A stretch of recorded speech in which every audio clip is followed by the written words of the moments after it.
Hi friends, welcome to Stu Smart Workshop.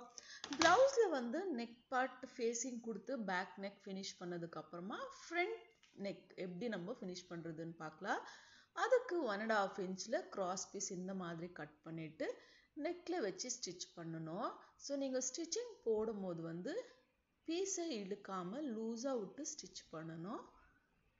1/2 inchக்கு இந்த மாதிரி stitch பண்ணி எடுத்துக்கோங்க.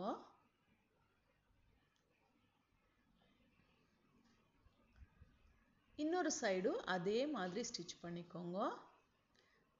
என்னோட சேனல் ஃபர்ஸ்ட் டைம் பார்க்குறீங்கன்னா லைக் பண்ணி சப்ஸ்கிரைப் பண்ணிக்கோங்க.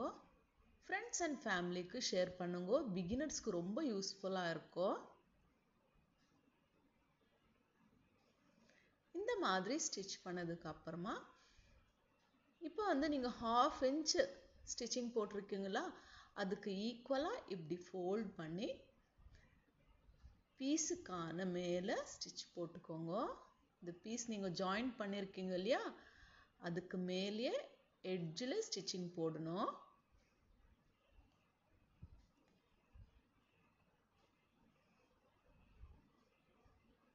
நீங்கள் இழுத்து துணியை நீங்கள் பீஸ் ஜாயின் பண்ணியிருக்கிற பீஸை வந்து நீங்கள் இழுத்து ஸ்டிச் பண்ணிங்கன்னா ரிங்கிள் ஆகிடும்.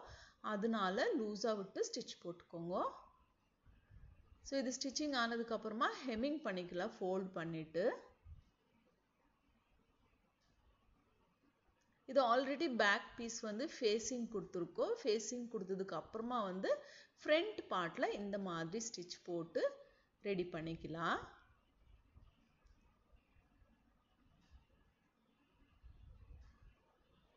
பாருங்க, நெக் பீஸ் ரெடி ஆயிடுச்சு. இப்போ எக்ஸ்ட்ரா இருக்கிற பீசஸ் வந்து நீங்கள் கட் பண்ணி எடுத்துடணும். உள்ள நம்ம ஃபோல்ட் பண்ணி ஸ்டிச் பண்ணோம் இல்லைங்களா, அந்த பீஸ் வந்து கட் பண்ணி எடுத்துடணும்.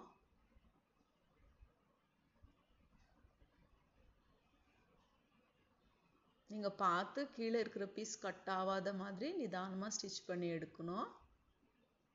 பாருங்க, இந்த மாதிரி கட் பண்ணி எடுத்துட்டு இப்படி நம்ம ஃபோல்ட் பண்ணி ஹெம்மிங் பண்ண போகிறோம். ஸோ இது ப்ளவுஸ் ஃபினிஷ் பண்ணதுக்கு அப்புறமா இந்த மாதிரி ஹெம்மிங் பண்ணிக்கலாம். இப்போ வந்து பேக் பீஸ் ரெடி பண்ணி வச்சுருக்கோம் இல்லைங்களா, ஃபேஸிங் கொடுத்தது, அதை வச்சு ஷோல்டர் ஜாயின் பண்ணலாம். ஸோ இது வந்து ஓப்பன் பண்ணி இந்த மாதிரி ப்ளேஸ் பண்ணிக்கோங்க பேக் பார்ட். இப்போ வந்து ஃப்ரண்ட் பார்ட்டு அதுக்கு மேலே வச்சு ஸ்டிச் பண்ணணும். ஸோ இந்த ஸ்டிச்சிங் பாருங்கள், இந்த மாதிரி ஃபினிஷிங் கொடுத்தீங்கன்னா ஃபினிஷிங் ரொம்ப நீட்டாக இருக்கும்.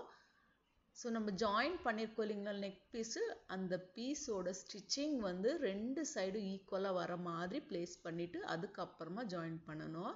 பாருங்கள், இப்படி ஃபோல்ட் பண்ணிக்கோங்க நெக் பார்ட்டு. இப்போ பேக் பீஸை வந்து இதுக்கு மேலே இப்படி ஃபோல்டு பண்ணிவிட்டு நீங்கள் நெக் பீஸ் ஜாயின் பண்ணியிருக்கோங்க இல்லையா, அந்த ஸ்டிச்சிங் வந்து கரெக்டாக வர மாதிரி ப்ளேஸ் பண்ணிக்கோங்க. அப் அண்ட் டவுன் வந்துடுச்சுன்னா ஃபினிஷிங் நீட்டாக இருக்காது.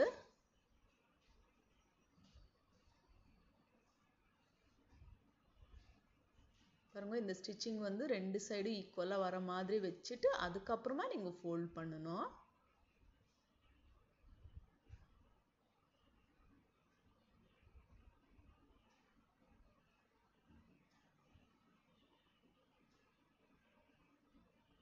டபுள் ஸ்டிச்சிங் போட்டுக்கோங்க.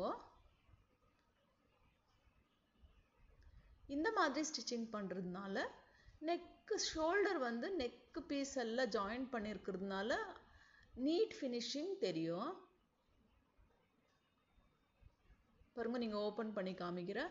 இப்படி ஓப்பன் பண்ணும்போது நம்ம ஜாயின் பண்ண பீஸ் எல்லாம் வெளியில் தெரியாமல் இந்த மாதிரி நீட் ஃபினிஷிங் வரும். வீடியோ பிடிச்சிருந்ததுன்னா லைக் பண்ண மறக்காதீங்க. இப்போ வந்து நீங்கள் ஹெம்மிங் பண்ணிக்கலாம். தேங்க்யூ.